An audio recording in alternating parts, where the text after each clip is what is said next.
गाय के ऊपर संकट बढ़ा, विप्र यानी ब्राह्मणों के ऊपर संकट बढ़ा, राक्षसों द्वारा अत्याचार हुआ, तब भगवान श्री हरि विष्णु ने इस धरती पर गौ माता की रक्षा के लिए मनुष्य जन्म लिया। जिस कन्हैया को हम 56 भोग लगाने मथुरा वृंदावन जाते हैं, जिस लड्डू गोपाल को हर रोज भोजन कराकर हम लोग भोजन करते हैं, उस पीतल की मूर्ति के सामने हर रोज हम लोग माथा पटकते हैं, फिर भी हमारी मनोकामना पूरी नहीं होती, मनुष्य फिर भी दुखी है। वो कन्हैया इस धरती पर गाय के लिए आया था, जिसने नंगे पांव गाय को चलाया था। एक बात विचार करो कि जो कन्हैया उस गाय को नंगे पांव चलाने जाता था, उस कन्हैया की गाय यानी कि उसकी माँ आज कत्ल खाने में कट रही है, कूड़े कचरे प्लास्टिक खा के मर रही है, डंडे खा रही है, लट खा रही है, गाली खा रही है, तो आपका 56 भोग जो लगा रहे हो जिस कन्हैया को, वो आपका भोग स्वीकार करेगा क्या? भगवान श्री राम आपका मंदिर स्वीकार करेंगे जिसकी गाय आज भी कत्ल खाने में कट रही है? नहीं। सबसे पहले हमें सनातन धर्म की जो जड़ है उसको बचाने का प्रयास करना चाहिए। हमारे अंदर से जो गौ माता के प्रति जो आस्था खत्म हुई है, उसको वापस हमें उस आस्था को जगाना पड़ेगा। कहीं न कहीं से ऐसा नहीं लगता है कि भाई देखो, जो मुसलमान गाय को काटते हैं वो तो दोषी है ही है, परंतु हिंदू हम मुसलमानों के घर में गाय थोड़ी थी, गाय लेके कहां से जा रहे थे? गाय तो हिंदुओं के घरों से जा रही है, तो कहीं न कहीं तो हिंदू भी इसमें दोषी है। तो खाली हम उनको गौ हत्यारे, देखो वो तो दोषी है ही है, जो गाय को काट रहे हैं, जो गाय को खा रहे हैं, जो लोलजियात कर रहे हैं, जो सनातन धर्म का अपमान कर रहे हैं, वो राक्षस है मेरी नजरों में, वो गुनहगार है। ऐसे लोगों से दूरी बनाओ। जो जिहादी हैं, आज आपने देखा दिल्ली के अंदर नाबालिग बच्ची साक्षी, 16 साल की नाबालिग बच्ची की निर्ममता से हत्या की गई, और हत्या का कारण मात्र इतना था कि पहले वो कलावा बांधकर गले में रुद्राक्ष की माला पहनकर हिंदू बनकर उस बच्ची के साथ में दोस्ती करी, और जब उस बच्ची को पता चला कि ये तो हिंदू नहीं, ये तो मुसलमान है, तब उसने उसके साथ बातें करना बंद कर दिया। तो उस बंदे ने 41 चाकुओं से 41 वार करे उसके ऊपर, 41 बार चाकुओं से घोट के उसको खत्म किया। इतने में ही उसका जी नहीं भरा, तो इतना बड़ा पत्थर लेकर उसके सर के ऊपर 2 बार मार के उसको खत्म कर दिया गया। और उसके आसपास से कम 50 मुर्दे नामर्द हिंदू जो गुजर रहे थे, इधर उधर भगदड़ मचा रहे थे, परंतु किसी ने बचाने की कोशिश नहीं करी। और इतने बुज़दिल कैसे हो गए हम लोग? जो अपराध कर रहे हैं वो तो गुनहगार है ही है, परंतु जहां अपने आंखों के सामने अपराध हो रहा हो और हम लोग अगर आंख और कान दोनों बंद करके चले हैं, तो हम भी उस अपराध में कहीं न कहीं से शामिल हैं। इसलिए हमारी बहन बेटियों को आप सभी से अनुरोध है, हर किसी के घर में आजकल सबसे बड़ा हथियार बन गया है इंस्टाग्राम। ये सोशल मीडिया के माध्यम से हिंदू हर रोज न जाने कितनी हिंदू बहन बेटियों का लफ्ज़ियात हो रहा है, उनका धर्मांतरण हो रहा है, उनकी हत्या हो रही है। उनको रोकने का प्रयास करें।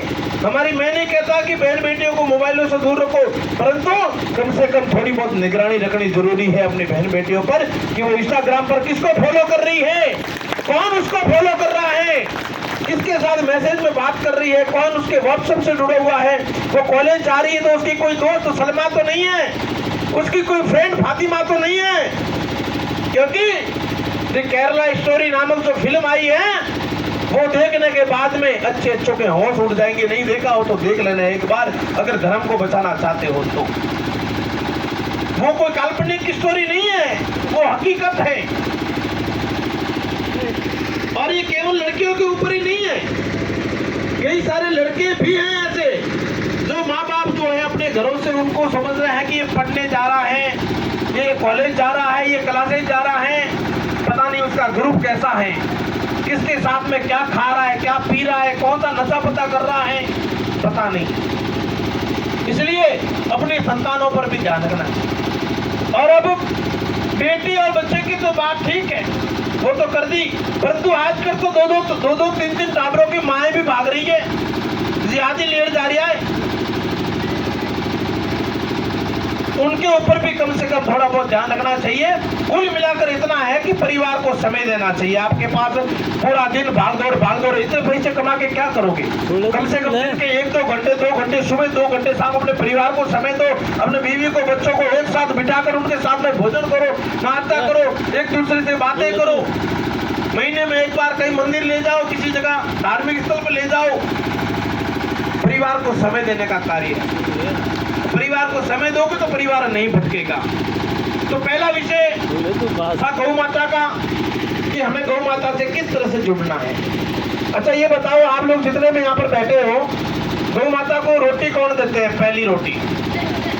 झूठ मत बोलना, ऐसे नहीं कि कार्यक्रम में भाई लूटने के लिए हाथ ऊंचा कर लिया। पूरा हाथ खड़ा करो, हाथ भी ऐसे कर रहे हो कुछ लोग, इनके हाथ टूटे हुए हैं। कितने सारे लोग गौ माता को सवेरे रोटी दे रहे हैं और पहली रोटी दे रहे हो। अच्छा मुझे एक बात बताओ, ये पहली रोटी गाय को आपने, बहुत बड़ी बात है, ध्यान रखना, ये तो बताने जा रहा हूँ, बहुत बड़ी बात है, आज तक शायद आपको किसी ने नहीं कही होगी। ये तो पहली रोटी गाय को और दूसरी रोटी कुत्ते को, ये आपको किसने कहा, किसने सिखाया, कौन से शास्त्र में ग्रंथों में पढ़ा लिखा है, मुझे बताओ।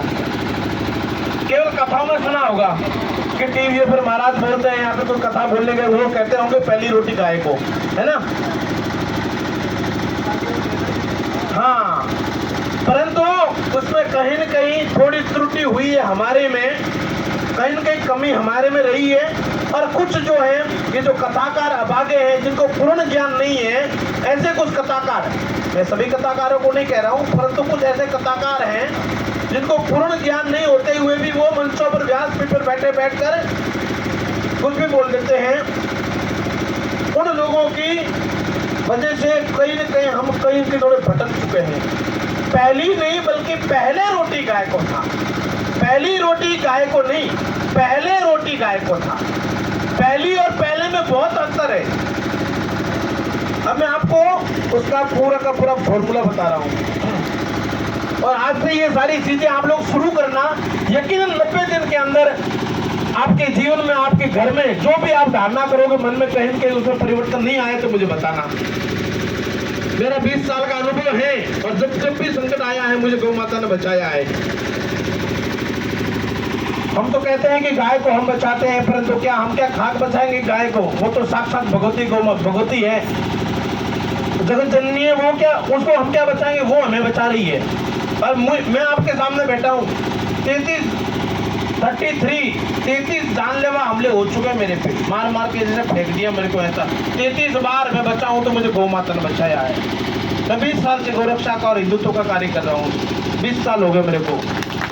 करीबन 380 लड़कियों को लव जिहाद में से वापस लेके आया हूँ मैं, रिकवर किया है। जो मुसलमान ले जाते थे लव जिहाद में, 380 और एक परसों एक हो गई और एक 81, 381 लड़कियों को वापस मुसलमानों के घरों से उठा के ले आया मैं, लव जिहाद वालियों को। तो इसी सिलसिले में मेरे पे काफी मुकदमे भी बढ़े हुए हैं, ऐसा नहीं है। 2-3 साल जेल काट के आया हूँ, 46 केसेस चल रहे हैं। ये सारा चीज धरातल पर अनुभव किया हुआ हूँ मैंने माइक तो बाद में पकड़ा है, पहले खुद ने काम किया है, फिर दुनिया को बोलने के लिए निकला हूँ मैं। ऐसा नहीं लोगों की तरह एसी में से बाहर निकले और दुनिया को ज्ञान बांटने के लिए आगे ये कर दो वो कर दो, नहीं, पहले खुद ने किया है, इसके बाद आपको बताने के लिए आया हूँ मैं। 20 साल हो गए मेरे को इस फील्ड में। 5-7 साल तो मैंने घर बार पूरी तरह से छोड़ दिया था मैंने, 7 साल तक तो घर बार छोड़ के काम किया है मैंने, और दुनिया की 50 जेलें काटी है मैंने। तो बात है गाय को रोटी पहले देने की। अच्छा एक बात बताओ कि आप लोग बाजार गए, बाजार जाके 1 किलो केला लेके आए, केले, बहुत ही ध्यान से सुनना इस बात को। आप लोग बाजार गए, 1 किलो केले लेके आए, और परिवार वालों ने उस केले को काट के नमक वमक डाल के मिल बांट के खा लिया। क्या खाया कहोगे? क्या खाया कहोगे? केला खाया, सही है, क्योंकि अपन केला लेके आए तो केले खाया कहोगे, एप्पल तो कहेंगे नहीं, बराबर, केला खाया। अगर वही केले जरा सा भगवान को भोग लगा के फिर काट के खा लिया, क्या बन जाएगा वो? क्या बन जाएगा? प्रसाद। गाय आपके एक रोटी की भूखी नहीं है। आप ये गलतफहमी मत पालना कि आप लोग गाय को एक रोटी दे रहे हो जिससे गाय का पेट भर रहा है। आपकी रोटी की गाय को जरूरत नहीं है, गाय को रोटी देने की आपको जरूरत है। गाय को आपकी रोटी की आवश्यकता नहीं है।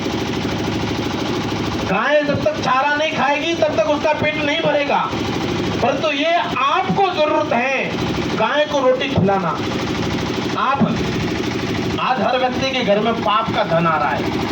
ऐसा कोई व्यक्ति नहीं है जिसके घर में पूर्ण रूप से पुण्य का धन आ रहा है। भले वो किसानी कर रहा है, दिन रात मेहनत कर रहा है खेतों के अंदर, फिर भी यूरिया डाल डाल के जीवों को तो मार रहा है, पाप तो हो रहा है ना कहीं कहीं जाने अनजाने में।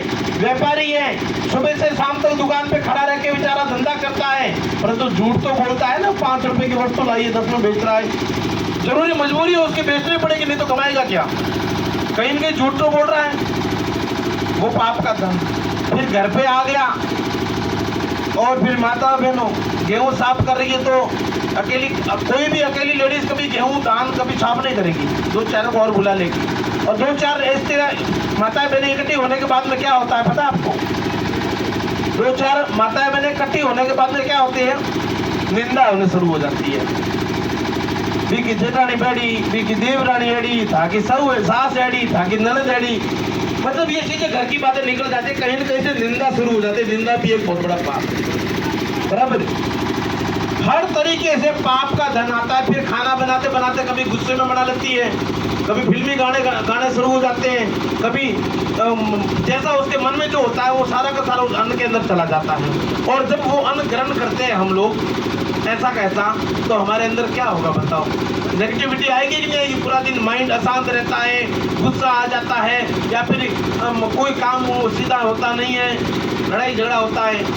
तो भगवान ने ये रास्ता निकाला था मानवों के लिए सतयुग में, कि कलयुग में गौ माता ही ऐसी माता है जो सबको बचा सकती है, जिसने 33 करोड़ देवी देवता की रक्षा की थी।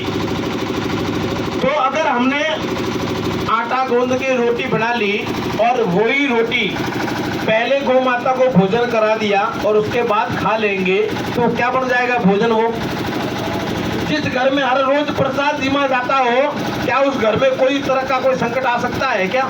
नहीं। अपन महीने में एक बार मंदिर जाते हैं, कभी नारियल लेके गए, कभी कोई फ्रूट लेके गए, भगवान को भोग लगा लिया, फिर खा लिया, बोले प्रसाद खाया है तो मन शांत है। अरे एक दिन से क्यों मन शांत कर रहे? हर रोज घर में प्रसाद खाओ ना। आप जिस भगवान को भोग लगाना चाह रहे हो वो भगवान तो खुद गौ माता के अंदर ही तो है। 33 कोटि देवी देवता है ना गौ माता के अंदर। तो हर रोज भोजन के प्रसाद ग्रहण करो ना। तो पहली नहीं बल्कि पहले रोटी, आजकल पहली रोटी कुछ माता बहनों को भी फायदा होता है उसमें। पहली रोटी क्या किसी ने बोल दिया, हाँ पहली रोटी गाय को। अब ये लोग रोटी जिन्होंने हाथ खड़ा किया ना, ये रोटी कैसे देते हैं वो बताता हूँ मैं आपको। पहली रोटी पहले जैसे तवा रखते हैं ना, तो तवा या तो पूरा गर्म नहीं होता या फिर ज़्यादा गर्म हो जाता है। तो उसमें क्या होता है, या तो रोटी कच्ची रह जाती है या फिर पहली रोटी पे कूड़े कच्चे थोड़ा बहुत तो कंकर मंकर लगते ही लगते हैं। अब पति खाए नहीं, पति को दे तो गाली पड़े, बच्चे को दे नहीं, इसलिए गाय को दो, चल भाई छुट्टी।